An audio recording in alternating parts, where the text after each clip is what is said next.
Hai, untuk tutorial kali ini saya ingin menunjukkan bagaimana membuat LCD Basic Display menggunakan mBlock.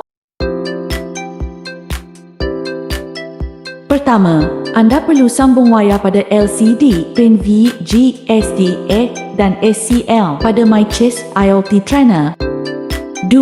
Sambungkan wayar LCD pada pin V dan G.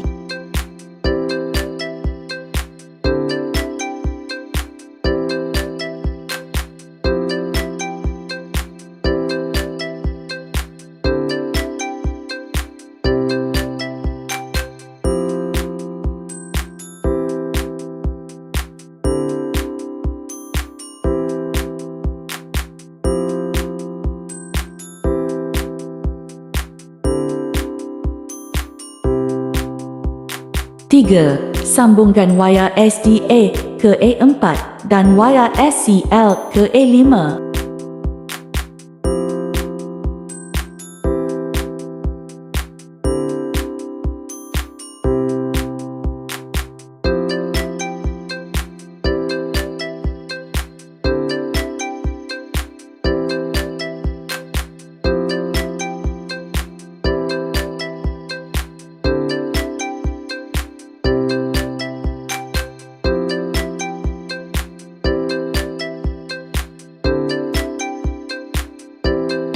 4. Sambungkan wayar USB pada Mycest Iot Kit. 5. Buka perisian mBlock pada komputer anda.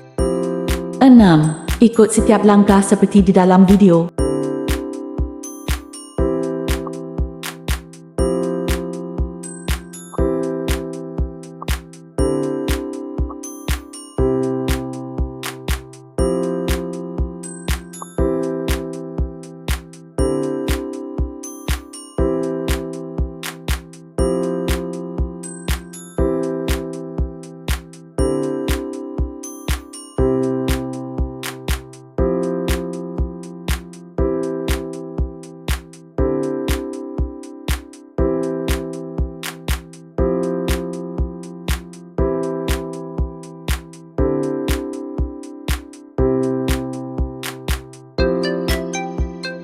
Sudah siap LCD Basic Display.